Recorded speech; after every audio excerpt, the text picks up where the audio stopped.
Welcome back. This is part 2 of my videos that I'm going to be posting on my website, www.shalomjstewart.com. Just want to talk to you guys briefly about my new book, Intangible Intimacy, The Diary of a King David Admirer. This is the book I use for my my own personal notes that I write in there. I was working on some things, planning on doing a study guide, but I figured that I need to put that on hold just to focus on other projects that God has just given me. I don't like to miss when he's speaking. I like to get in the habit of writing everything down, and I pray that you guys do too. Just to talk about the book, I don't really want to get so much into the content because I want you guys to read it for yourselves, and but I do want to take some time out right now and talk about pretty much how I came about writing this book, because a lot of people have, they ask me those questions. Excuse me, I got a little something there, but anyway. Intangible Intimacy, The Diary of King David Admirer. I started writing it in 2013, and it ran into 2014.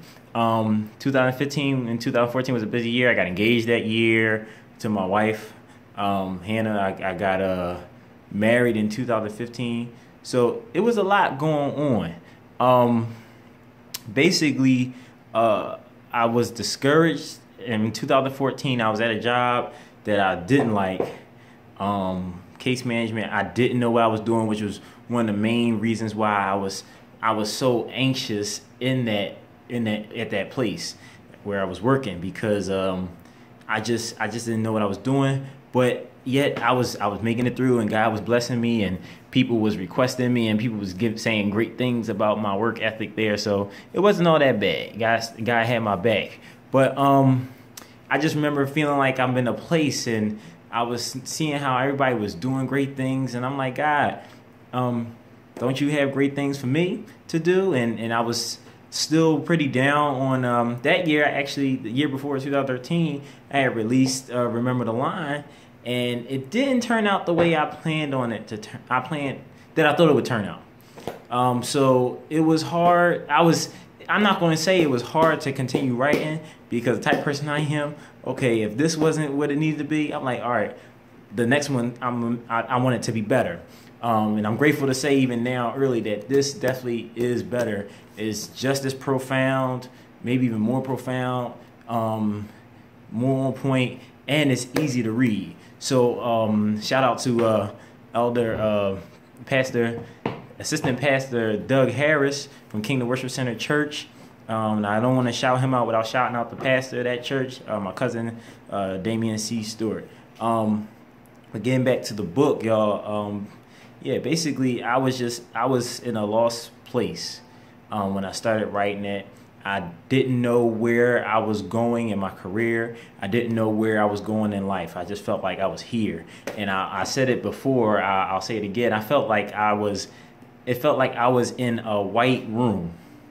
And I know it's a crazy description, but it felt like I was in a white room, and there was no creases and no windows. So I felt claustrophobic in life, because I'm like, yo, how am I going to get out of this?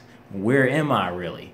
But in spite of all that, I felt God's presence in my life, and I stayed prayerful, and I kept on pushing and kept on believing in God, and just inquiring of Him that He will make a way out of where I was at, and how I was feeling in life at that time.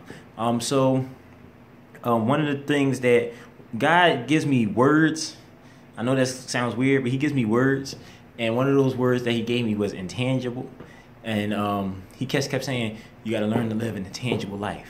That's what I want people to know. Start living an intangible life. And basically all that means is living a life living after the Spirit.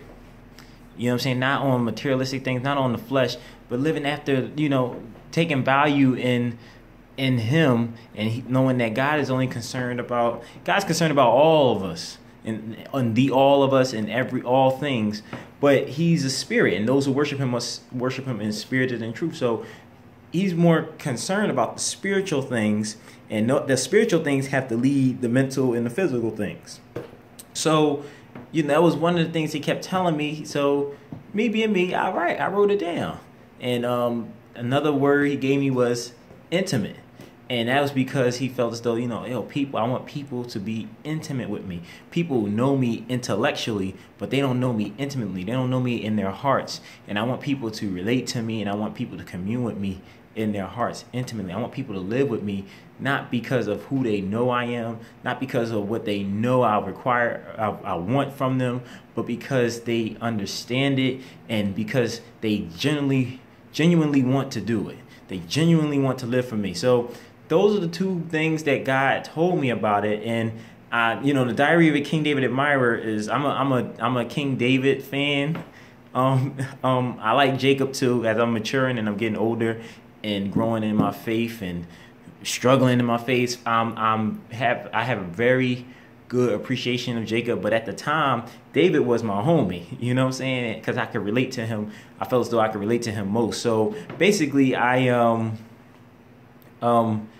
that's where I noticed that my writing really, I would talk about different topics, but it would hit the same. It would have one big major hit. It'd be similar in one major topic, but it'd be different from other things that I was talking about in a chapter that I intended on talking about based on the topic that I picked.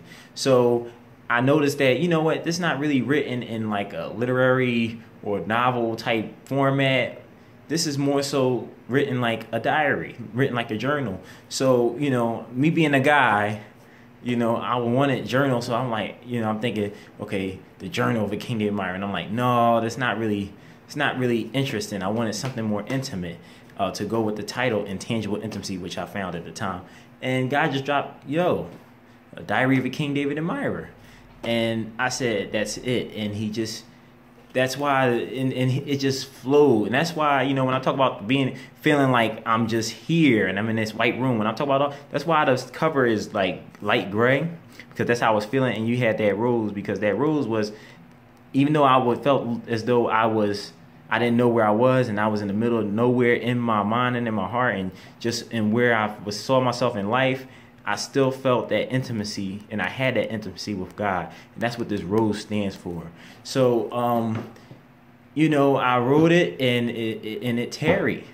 I got discouraged again because I felt as though, and it's funny, as you learn more, you be like, I would learn more, and I read it, and I'm like, this sounds stupid. Why did I write all this mess? So, I didn't want to be disappointed from Remember the Line again. I'm like, man, I was just in error writing these things. So I left it on the shelf. And it was on the shelf for about a year. But then God would not, from the gate, and I admit it, from the gate, God would not leave me alone about getting this book out. My mom kept saying, yo, this is a good book. You need to get that book out. This is a good book. And I'm like, whatever, Mom. You my mom. You don't really listen to your mom like that. Because moms make you feel better, and it's your mom. Mom wants to see more in you than anybody else. But as I got older, as I considered more and just talked to God more about it, and just even acknowledged God and looked at His opinion and listened to the Holy Spirit more, He kept saying, "Yo, pick that thing back up, man. And get it out there. Finish what you started." And I want to encourage y'all, if there's something that God put in your heart to do, write it down, start it. And once you start it, I don't care how hard it is, I don't care how long it takes you, finish what you started. And I'm so glad to hold this book, because this shows me that this is, and it came out, it fulfilled me, unlike Remember the Line. Remember the Line was great, but it felt unfinished. It still feels unfinished. But this book feels finished. And I'm so glad to say that I feel I'm actually at peace with letting this book be what it is. The truth of the matter is not selling like I would want it to sell. However, I profit in the piece that is done. So I hope that encourages you guys to write. This book is all about having an intimate personal relationship with God, and how our character plays a major role in that. And it talks about worship. It talks about how we relate to others in society.